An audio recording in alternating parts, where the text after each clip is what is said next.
The second I realized like, oh, this is something I want to do, I started to spend money on things like an accountant to help you set up the way that your incoming money is going to go and how it's going to be invested. And then it was a lawyer. Protect your IP. It's like a kitchen, right? You don't expect the guy on grill to be a great pastry chef. Like, don't expect yourself to be an IP lawyer. Like, if you're not, that's okay. There's somebody who loves to do that. Business casual. The creator economy has come a long way in the past 15 years. Gone are the days where content creation was seen as a frivolous side gig. Nowadays, being a content creator can mean a full-time career requiring all the necessary skills to run a business. According to a study by Influencer Marketing Hub, the creator economy is estimated to be worth more than $100 billion, and more than 50 million people worldwide consider themselves a creator. And if you're considering becoming a creator yourself, or maybe just interested in what goes into professional content creation, our guest today will give you the behind-the-post look into the business side of things. Spehar is the host of the wildly popular Under the Desk News, which currently has about 2.7 million followers on TikTok. Also hosts a podcast called Interesting, which is described as part explainer, part thought starter with a heavy dose of quirky personality and wit. Spoke with us about the idea behind Under the Desk News and shared their approach to delivering news in a way that is not polarizing and how to connect with audiences on both sides. The secret? Listening.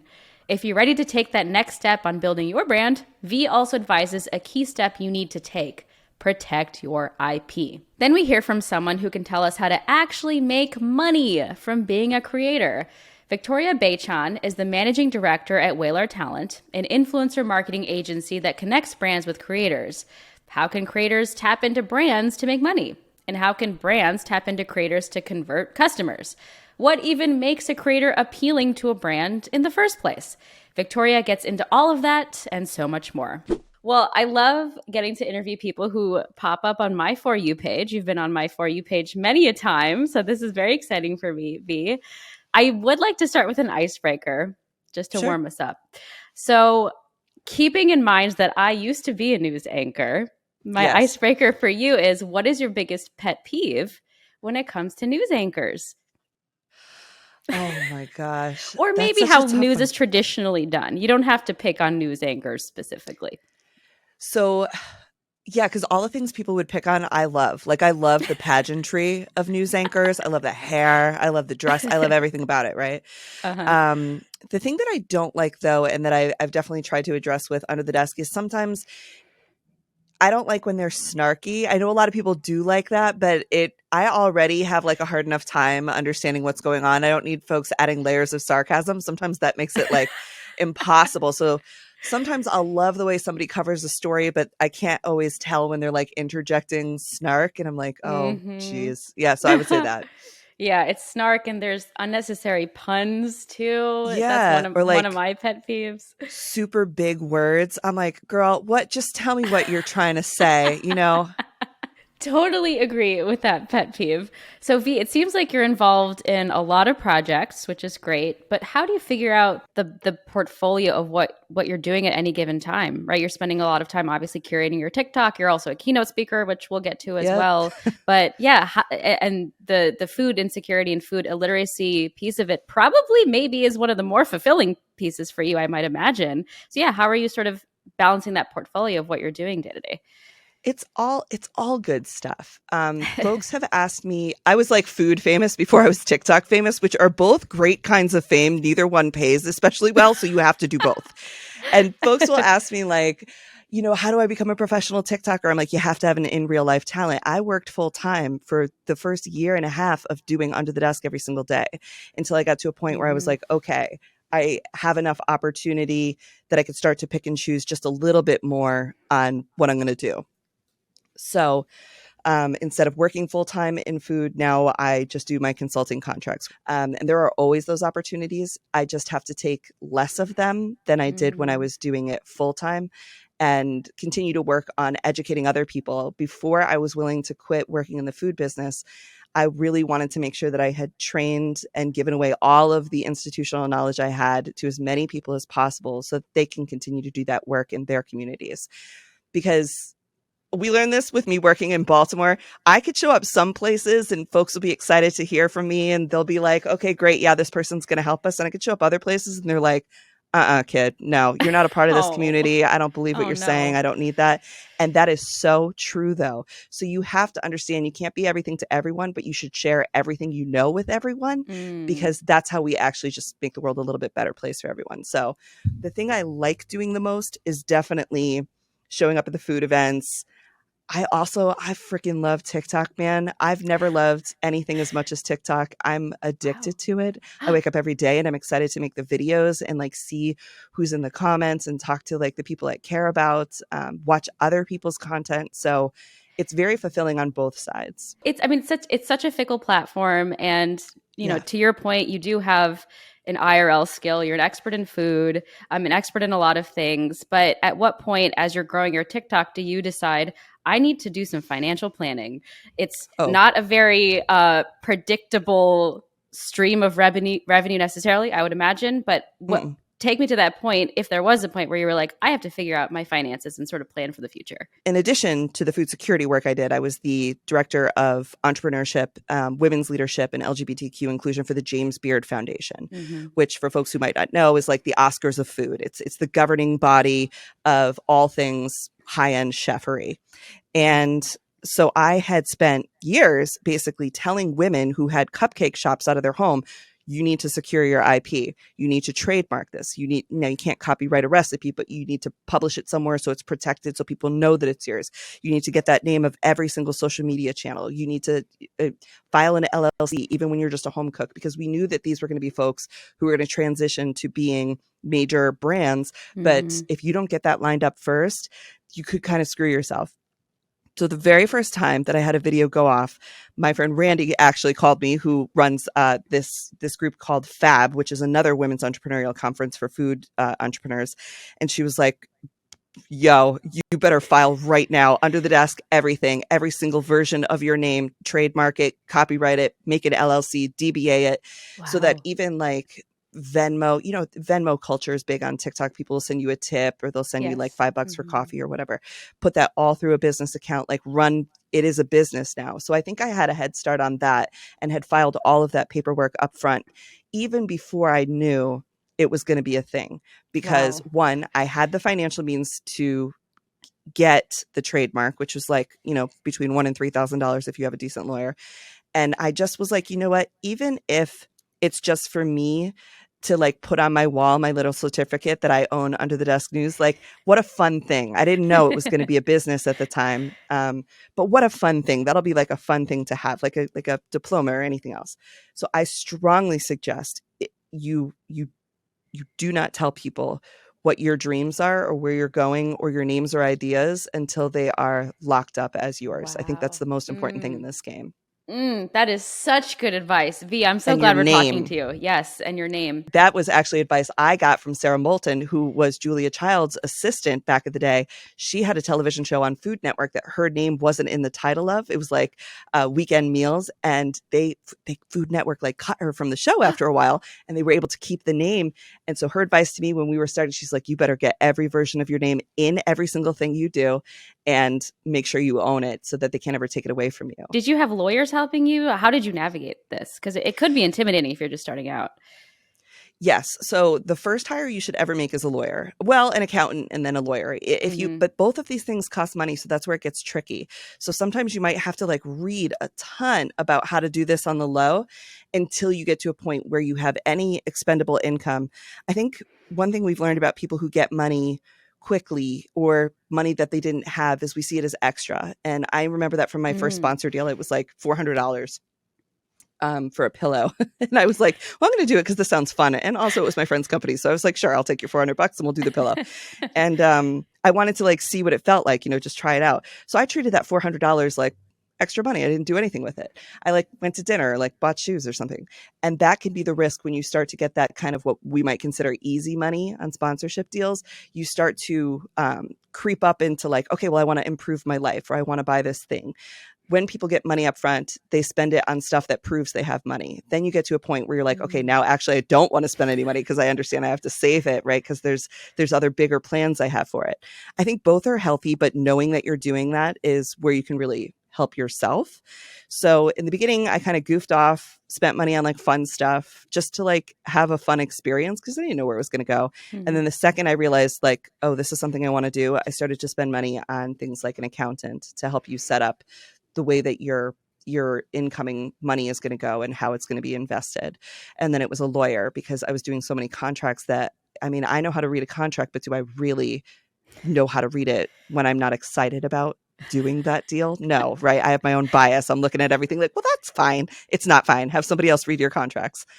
And, and those are the things you got to invest in early, because those are the people who are Yeah. really going to protect you before you have a manager, before you have an agent, and a good accountant, a good lawyer.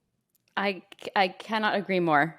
I Yeah, am in that bucket too, starting my own company. And the second that I got an accountant and a lawyer, everything just felt easier. It just felt like it there's does. someone else who is an actual expert in these things is handling it, Yep. and I don't have to read the legalese because I don't know how. Exactly. Yes, Protect your IP. It's like a kitchen, right? You don't yes, expect the guy on grill to be a great pastry chef. Like, don't expect yourself to be an IP lawyer. Like, if you're not, that's okay. exactly, There's exactly. somebody who loves to do that. Yes, there is. There always is. So, for those who aren't familiar, what exactly is under the desk news for which you've become so popular?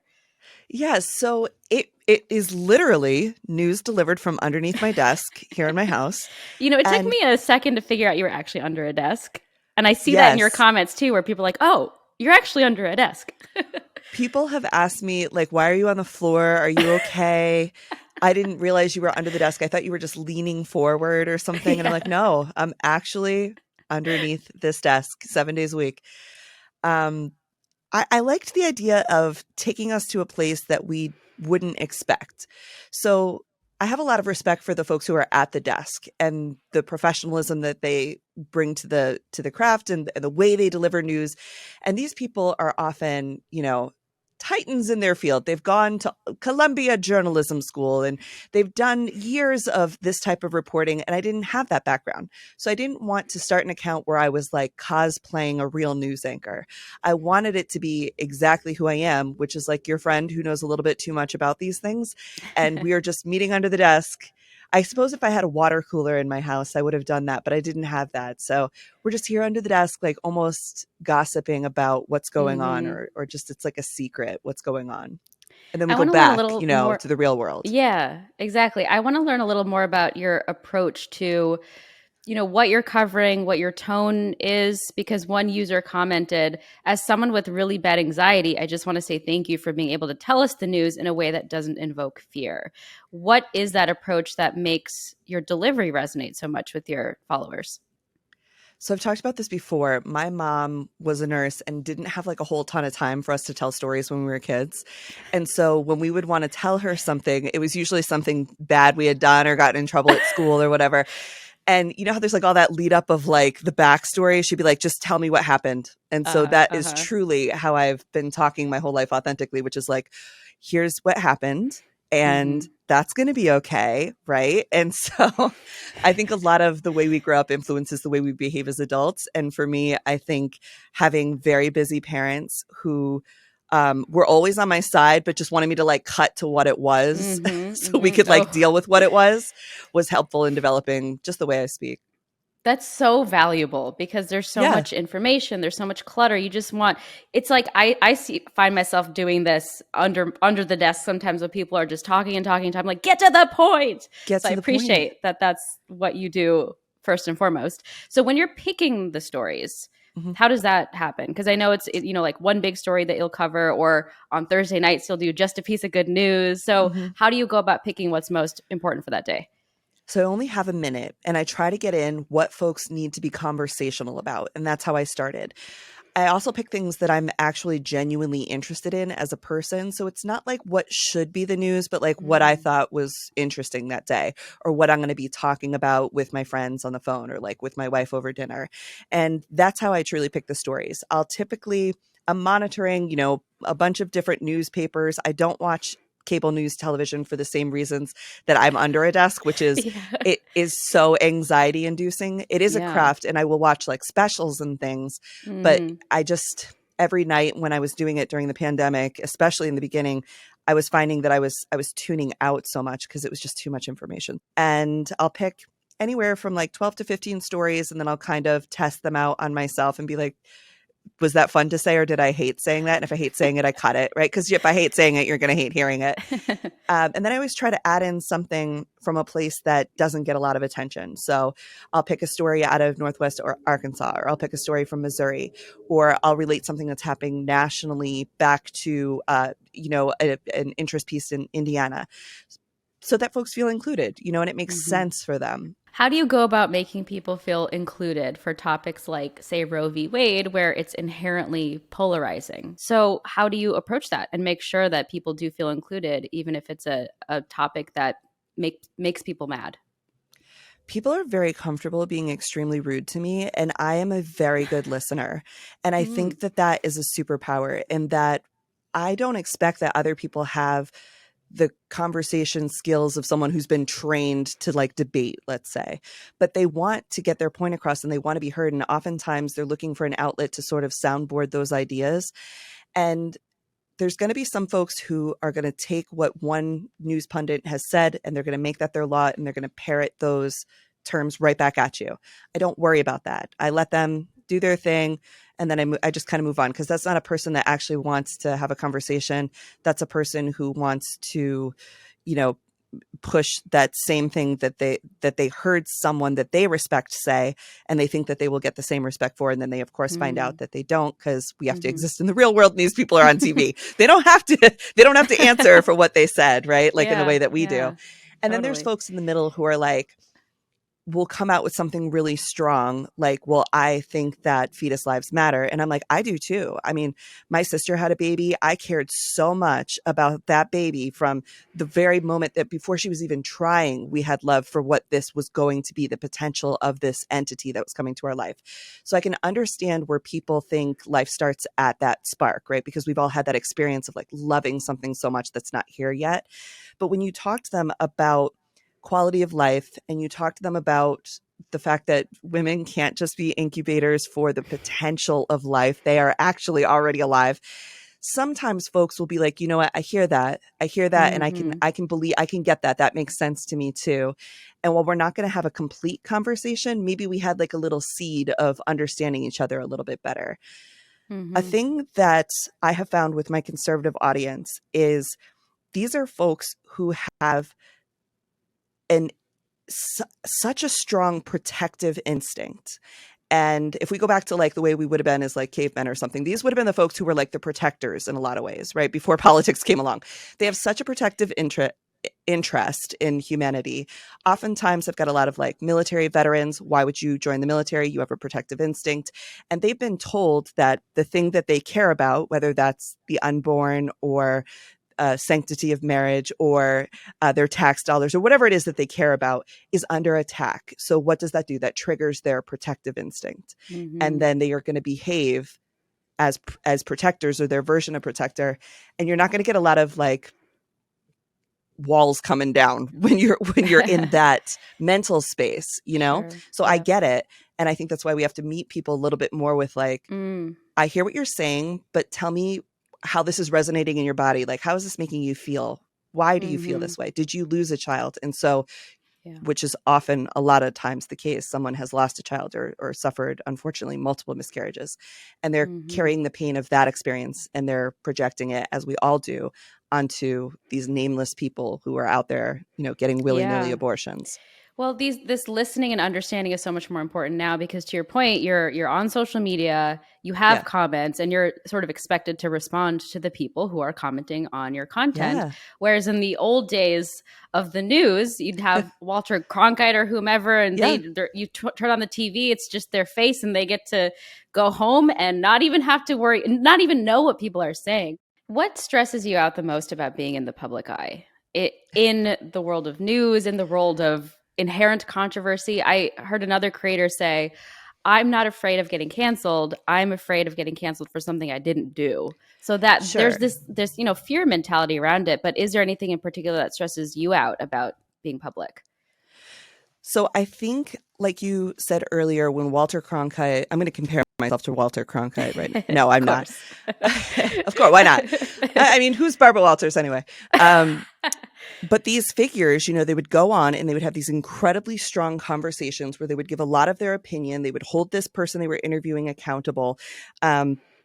And then they would go home and it was fine. Mhm. And people sort of gave the benefit of the doubt that, well, CBS was kind of telling Walter Cronkite what to do, or like ABC was telling Barbara, like, I almost called her Barbara Streisand. That's the Broadway. That's the Broadway in me. We'll get to that next. Was telling Barbara what to do. And there's all these producers and people and they're the host, but there's all Yeah. these other folks who are involved. And so, they're just the face and the host and the facilitator. In my case, I'm the everything. Yeah. And I think that's the case for a lot of TikTokers. It's not that you're on a network and you're just here to relay, what's going on and give your point of view and then go home. It's you are a person who is a friend, who is a peer, who is an equal. And I am going to take what you say that emotionally and personally. And Yeah. that's hard. I think that's the hardest part about being a public figure is there's stuff that I'm doing where I'm like telling people what's going on. And it's oftentimes on topics that they have a very strong opinion about. But then I'm also just like my normal little self who lives here in Rochester, New York, who goes to the local, like, garbage plate place to have dinner with my wife. And people are like, hey, I saw your Roe video and I wanted to talk to you about it. And I'm like, oh my God, please don't. One, I'm under my desk for the first because I'm scared of everything, but also like I don't, I didn't write it. Like I just was telling you what it said. Right. So I think sometimes that can be intimidating. But one thing I love about it is when I see somebody who recognizes me, oftentimes they have like a look of like, and I also get excited to see them because I'm like, oh my God, you're a part of like the conversation. You're also a keynote speaker, which Yeah. public speaking, it's all sort of this nebulous thing. It can mean anything, but keynote speaking to me is kind of the opposite of being under your desk and making a 60-second TikTok. So are there particular topics that you love speaking about the most? And what is your approach to sort of putting together your speeches? Because it's very impressive doing that. A lot of folks think they want to be a speaker and then you go do it and you're like, oh my God, this is so scary. It's the scariest thing the first time you do one because you think like, I'm an expert in this. Of course I could go out there and talk about it. Oh man, do you start to talk fast? The audience is drinking coffee or looking at their phone or, it's insane. And you really never know what kind of audience you're going to get. And no matter how much they pay you, there's always going to be folks that were mandatory to attend. So once you get that out of your system and you can kind of just look at it as like, I'm here to give information to people who want to learn it. That is number one to being a speaker because that's definitely scary. The stuff that I love to talk about is definitely early stage entrepreneurship because I think that's the most fun part. It's the part where you have the dream. You're oftentimes working with your friends. You believe so much. You're learning so much. And there are some ways that we can help you just kind of like not get stuck or not get taken advantage of. And I love to just be the person who folks could be like, I learned exactly what to do or exactly what was going to happen from V.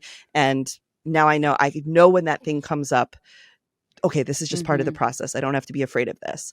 I'm definitely, I have like oldest child energy in the way that I'm like, listen, learn from my mistakes. You guys are little and I'm going to help you because I love you because you're my littles. Right. So, I love talking about that. I wrote a program called Owning It that essentially it was for the food industry. And it did teach women who, again, were like making cupcakes out of their home, how to find people, like how to decide if the support team that you were hiring was the right fit for your personality, for your work style, for where you wanted to take the business. Not everybody wants to be a billionaire. Not everybody wants to be a millionaire. Some people want to be a really comfortable local business owner or a really comfortable micro influencer. They don't want to go into a place where they feel like they've lost themselves or they're too exposed. And so I think knowing that about yourself, I love talking about that and helping people navigate that. One of the other keynotes that I do is on overcoming fear. Oftentimes the thing that'll keep you from success is your fear of success. We have big dreams and we'll say like, I want to be a this. And we're pretty confident at saying, I know that I can do this. But when it starts to come, we start to get afraid like, what if I get too successful and my partner doesn't love me anymore because I don't get to spend as much time with them? Or I was working with women a lot of the time. So they were like, what if I make more money than my partner? I feel like that could compromise our relationship, or I won't have as much time for my children. There are fears that stop you that we can come up with solutions. We can come up with ways that those things you're afraid of don't happen to you. And the other thing that I talk a lot about is grief. Grief and fear go very hand in hand. And there are not a lot of options for how to navigate grief. And as a person who has experienced a decent amount of grief in my life, I wanted other people to not feel the insecurity and the fear and the loneliness that I felt when I went through some of these great losses. Well, V, I think you are doing a great job with all of that. And on a lighter note, before we let you go, V, I would love to play a game called This or That. I will give you 2 options and you let me know which one you prefer. First things first, how do you get your morning news? A podcast or a newsletter? Oh, news podcast. Absolutely. Do you have any favorites? I mean, obviously Business Casual. Yeah. I love this. Answer. Axios has a great one. There's a couple folks that do real. I cannot believe what Nyla Budhu does in 10 minutes. Honestly, when it comes to like current event news, I think Axios and her show is very good. I agree with you on that. I brush my teeth and I put on a news podcast, and that's how I get my news in the morning. Okay, second one, this or that. What you like to wear on camera? Stripes or solids? Oh, solids. Yeah, I'm a solid person. Yeah, because I always have like a tie that has a pattern. So yeah. But look Even at your today, shirt right now. Yeah. Well, I was jazzy for the business casual, and I came like extra fancy. I love that. What is the pattern on your shirt? It's like little moons. Oh, okay. Looks like acorns. They're like little from half here, moons. but yes, I love that. Yeah. Okay, Oh, last I love one. acorns. Last one. This or that. How you caffeinate? Bottomless espresso shots or 1 coffee a day? Maximalist or minimalist? I am like an extra large iced coffee person who like gets it in the morning and then will add ice to it throughout the day and refresh it throughout the day. Like so gross, but it's just how I live, But I will like start with this coffee and then by 4, my wife is like, "Are you still drinking that same one?" And I'm like, "No, I've like continued to add ice to it or whatever." Yeah. No, I'm the kind of person, if I don't finish it within the first sitting, it's in the trash. It's gone. It's over. I can't handle it. Oh, It's see, I over can't for me. waste food. Yeah. I can't. So I just add ice. I add ice until it's really just like coffee flavored water. And by that point, it's time for espresso martinis, my second greatest passion in life. Oh my gosh, we got to get a drink because I agree. Oh, absolutely. Espresso martinis are just chef's kiss, my favorite. Okay, V, now for real, we can wrap this up. This was so fun. I kept you longer than I intended because this was so great. I learned so much. You're so well-rounded, smart, likable. V, thank you so much for joining us on Business Casual. Thank you so much for having me. It was a blast. All right, Victoria, welcome to the podcast. Hi, thank you so much for having me. Of course, we love conversations around the creator economy and the business of the creator economy. So we're happy to have your perspective because we haven't sort of had that management side of it. And there's so many questions that come up around it. But before we jump into more about Whalar and yourself, we'd like to start with a little icebreaker. We call this segment Professional Pet Peeves. And I want to know if you could wave a magic wand and get rid of some commonly accepted workplace courtesy, a thing that we do at work that's kind of annoying that you could just get rid of. What would you get rid of? What is your professional pet peeve? Okay. I don't think this is going to be a controversial opinion, so I'll preface it with that. My biggest professional pet peeve is when people blatantly do not follow the instructions you have laid out in an out of office. Yes, that's a good one. I have given you a full flow chart, right? If you need this, here's that email. If you need this, here's that email. I have given everything you need to be set up for success. All you have to do is read it and implement it, and you will be helped in a timely fashion. But if you do not do that, you cannot follow up on the same email 7 times and expect a timely response. I could not agree more. And I've seen this trend of super honest out of office messages too recently, where it's like, is this urgent? Probably not. If it's not, this can wait. Don't text me. But if you have to, here's my number, right? It's like people understand that if you're out of office, nothing's actually going to be that important until you get back. So I appreciate that. Okay, let's get to Whalar now. Yes. The meat of the conversation. So big picture, what exactly is Whalar and how does it support creators? Yeah, so Whalar is a creator commerce company, and we are global, which is actually something that is very unique to us. We have multiple lines of business that are interplaying in the tech community for the creators. Obviously, we have a brand business who is working, strategizing, and representing and helping brands to come into the creator world and properly, respectfully work with creators. And then you have my line of business. I lead our talent management division. So we are representing, over 200 creators across all verticals and all platforms, helping them grow into a multifaceted 360 business that is really around the idea of sustainability.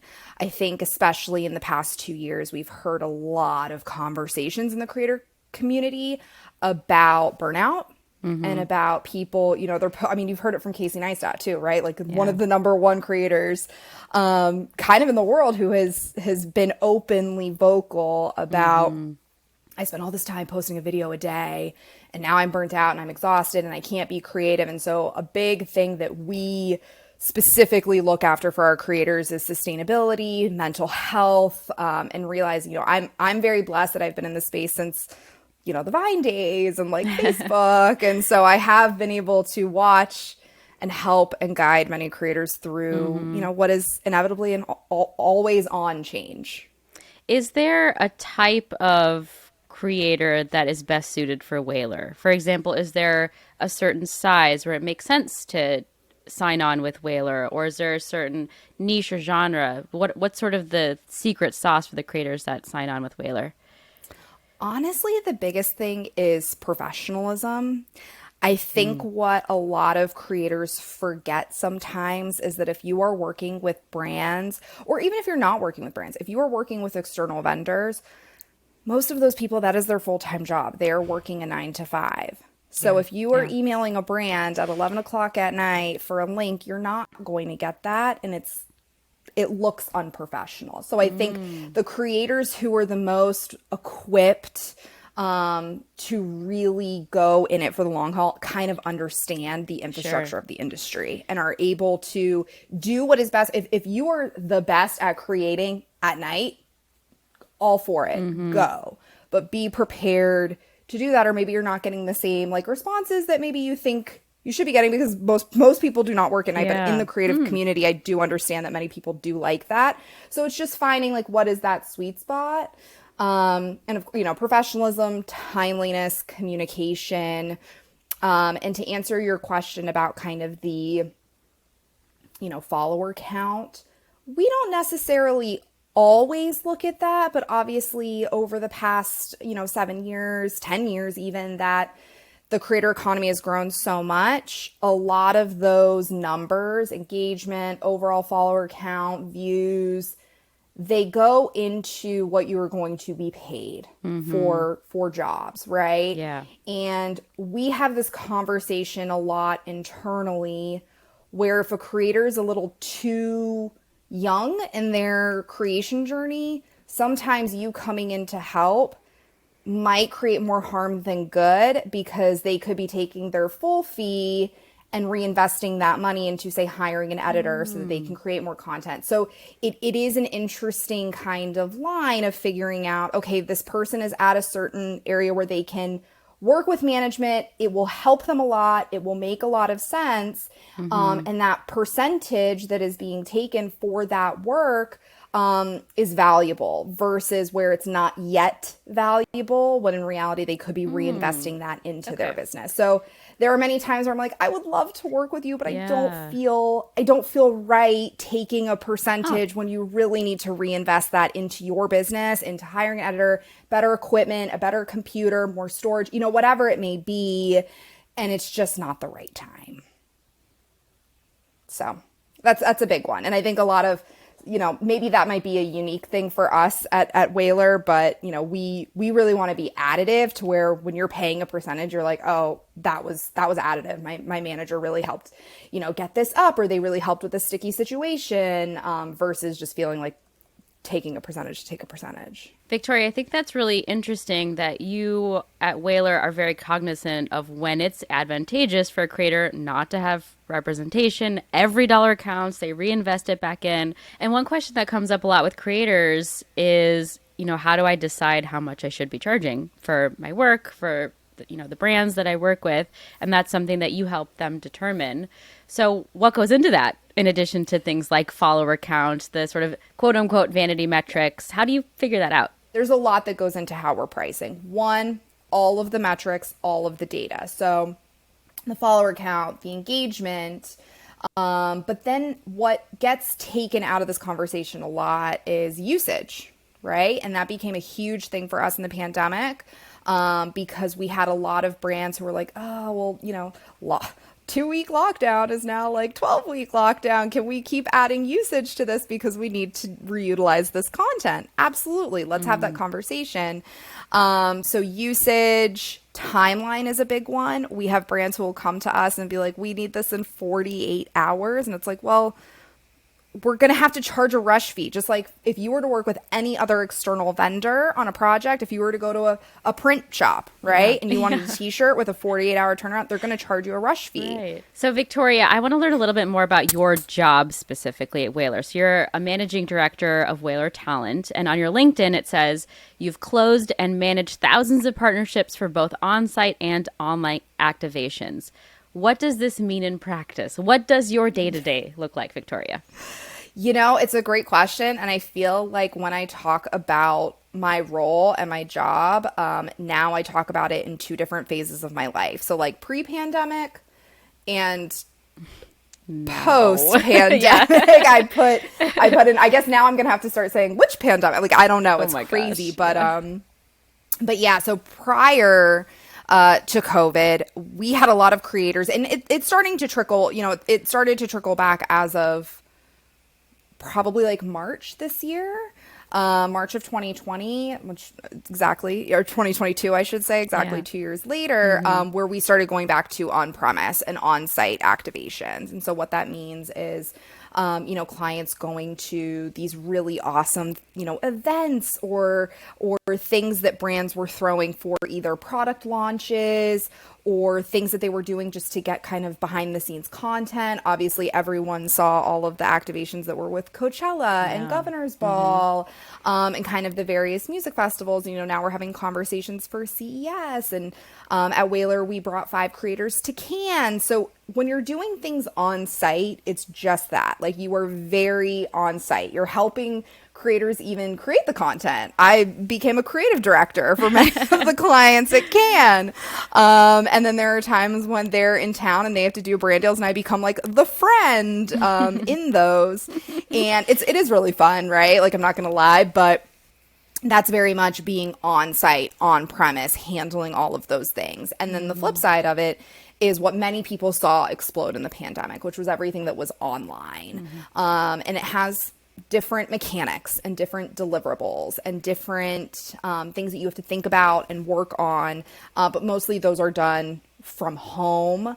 And it's just a lot of kind of managing expectations. And one thing, there's actually 2 things that have made my job a little bit more difficult now than it was prior to the pandemic.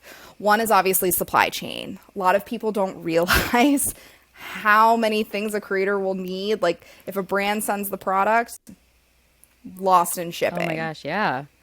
Never showed up. And then they're freaking out because the timeline has changed, but it's not to the fault of the client. They're trying to do it, but it never got there, and maybe it's not in stores for them to quickly go grab it because it's for a launch. So supply chain has affected us quite a bit. One of the biggest things I learned in March 2020 was that there's advertising laws, right? That you cannot promote a product that a consumer cannot buy. So anything we had with Clorox, Lysol, things like that, the brand was like, we can't keep it on the shelves, so we legally cannot promote it, and we have to pull this deal. And it was heartbreaking and upsetting and sad, but at the same time, you're like, well, I kind of can't argue with it because I need to find Clorox myself, and I can't. So, that was interesting. And then the second thing is, really finding the balance of social postings and being respectful of the headlines. A lot has happened in the last 2 years. And it does not make sense, and it does not look good for all sides of it to be posting something that is insensitive in an important time. And, it's really sad, but it's like I have to have these conversations almost every week now. And I still remember distinctly the first time I had to make the call. I'll never forget it. It was the Pulse shooting in Orlando. I had a client who was supposed to go live with a brand deal that morning. And I couldn't get in touch with anyone at the brand. And so I told the client, I was like, I'm just going to make the executive call. Please don't post it. And if they get upset, like, I'll take the fall. Like, I'll make you guys look good. Like, I'll take the fall. Because I just did it. It did not feel good, right? You wake up to this horrific news. Yeah, let's like post this brand deal. No, it feels horrible. And then I did get in contact with the brand like that Monday morning, and she was like, no, it was the right call. Let's like wait a couple of weeks. No stress. It's fine. So definitely breathe a sigh of relief, because at the time I was like, I'm definitely getting sued. My career's over. No, I mean, it's a tough decision to make, but audiences are becoming so much more sort of discerning and critical, where even if you're slightly tone deaf as a brand, then that is detrimental to the brand, right? You don't want the brand to suffer because of an ill-timed post. But then you started talking about this, but how do you sort of deal with that fallout? Do you have a make good campaign later? You just delay it? How do you sort that out after something like this happens? It changes every day, but it does create a bottleneck. And I think the online community needs to be slightly more forgiving of the fact that, like, when these things happen, we're human and we have to be human. But just like, you have a job, I have a job, the creators have a job, the brands have a job, everyone has a job, right? Like, we're all trying to make a livelihood for ourselves and our families. And so when things like that happen, we're human and we stop and we hold back. But at the same time, eventually, when things feel okay, those things have to be posted. And sometimes it's quick and there's two together at the same time and it feels a little advertisey, but when life hands you lemons, like, you just kind of figure it out. It might be a little chalky lemonade, but like, you just kind of drink it, Yeah, I mean, I like what you said about the online community has to be more forgiving. It is a little stressful generally to be online, regardless of who you are right now. How do you advise your clients on how to engage with their audiences, with their followers, if they've done something that people don't agree with?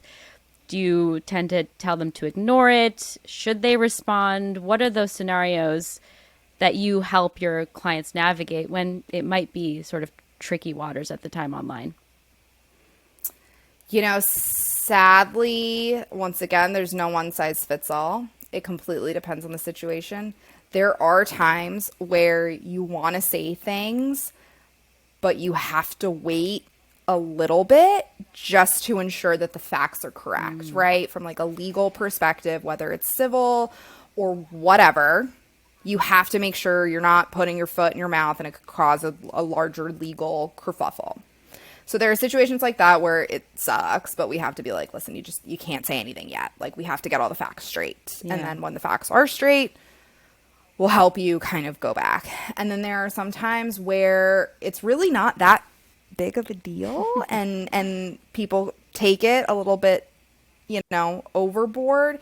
And sometimes I tell them to just like step away from their phone, go out into nature, let things die down for a couple of days so you can collect your thoughts, because I think the problem is a lot of people will be very quick to just like say whatever they want to say or get it out, but it's not really well thought out. And that's when you get yourself into a worse situation. And I am a sucker for always, like, something happens, I will read every release, press statement, things that go out, because it's a learning opportunity, right? Like, some people nail it and some people do not. And I read one actually from a band about like they had been accused of something. And I read the article or their press release and I was like, not a single woman read this, did they? Oh no.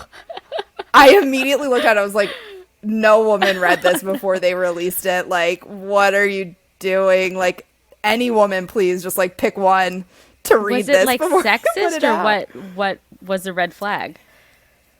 The red flag was not being victim blamey, but then being victim Oh, dear. blamey. Like, all in the same thing. And I was just like, oh man. So that's why sometimes, like, this is also why I read all of these things, because you're not in it, right? So you get to like look back and be like, ooh, what did this person do really well? What did this person not do really well? And then how do I take that as better experience in the future being from afar? Yeah, and you also bring up a good conversation around inclusion, representation, where you have different voices and people looking at content to make sure you're not doing something unsavory for, towards different groups of people. And I know at Whalar you're very focused on representation, diversity, inclusion.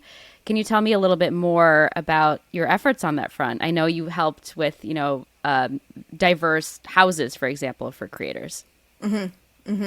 Yeah, it's something that's always been really important to me personally. My background is like I came up at some of the big traditional talent agencies. I won't name any names. I saw your LinkedIn, we know. Yeah, I won't name any names, but you learn a lot and you look around and, I think at most of the talent agencies, there are groups and pockets of BIPOC kids who are kind of like there to support each other. Like, we're all in this together, because it's hard. It's hard to be othered a lot, and it's hard to be tokenized. And so when Neil and James and Rob, our co-founders and our CEO, gave me this opportunity, it was something that was really important to me to make sure that, like, it all starts at the level of our managers, right? So if our managers are super diverse and have different points of view and different life experiences, that is going to feed into the types of clients that they are representing and that they feel like they can be additive to, and that they feel like they can help grow their fan base and their story and their business, because there's a kinship.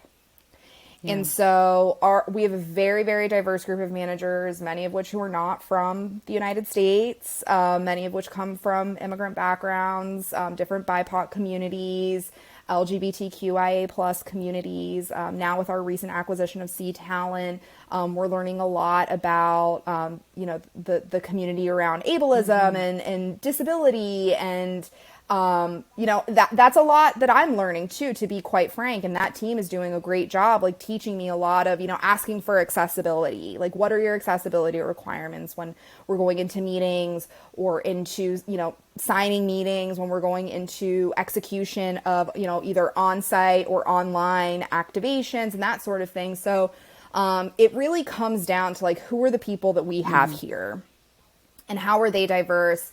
How are we inclusive, and making sure that then plays a role into our roster. So with our houses, that was the other thing. We did the Crib Around the Corner, which was an all Black creator house, that did super well. And then we did, Familia Fuego, which was an all, Latinx creator house. And both have been absolutely incredible to watch grow. And to see all those creators, the houses are both wrapped. So while we did those, all those creators have now kind of gone their separate ways and are doing their own things. And many of them, used it to really catapult themselves and to move to LA and to do all of these different things. So it's been really, really fun. That's so great to hear. All right, Victoria, before we let you go, we have a fun little segment called Shoot Your Shot. I would love to hear, Victoria, what is your moonshot idea, your biggest ambition, your wildest dream? It could be personal, it could be Whalar related, world related. It's your chance to shoot your shot, so go for it. Okay, well, this is personal related. And I've always said for years that when I go to retire, I just want to create a retirement career. And so my retirement career, I hope, will be, I don't even know if this is the correct vernacular, but this is what I've been saying, that I want to be a senior actress. So like, it's funny, I always joke that my aesthetic is very coastal grandma. So I'm like, when the time comes, I want to be that. Like, I want to be the fun-loving grandma down the street, or the or the nebulous neighbor that's like always gossiping on like whatever show, and I'm like well into retirement. I just think it would be so fun and so different.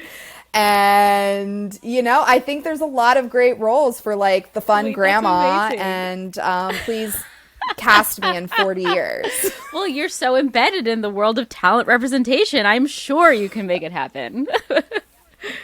I know, but the problem is all my community will all be retired. So I'm like, hey, who wants a retirement job to go back to being an agent to book me? Maybe. But this comes because when I used to work at said talent agency, I used to wake up so early and go to the gym.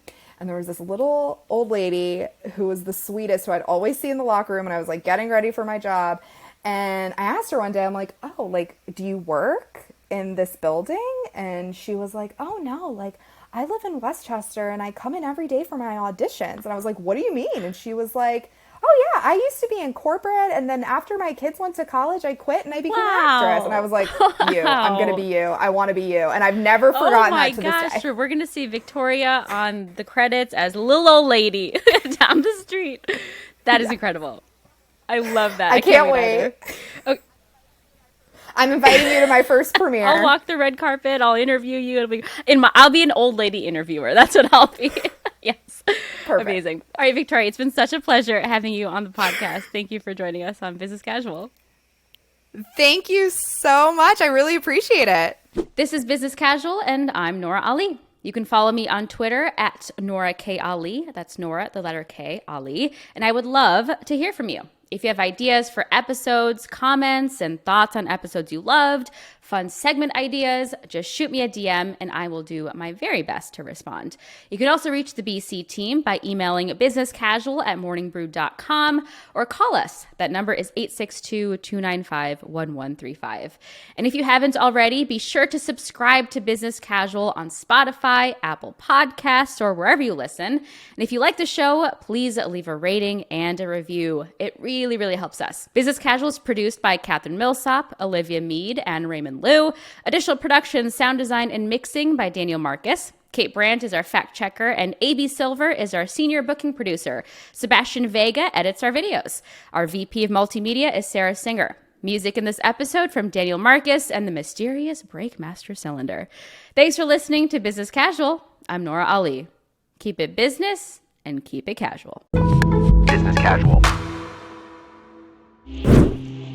If you like what you saw and you like what you heard, you can listen to the entire episode of this podcast, Business Casual, anywhere you get your podcasts. And please go ahead and subscribe to the Morning Brew YouTube channel and go ahead and click on that alarm bell, that thing right there, so you can be alerted anytime there's a new video.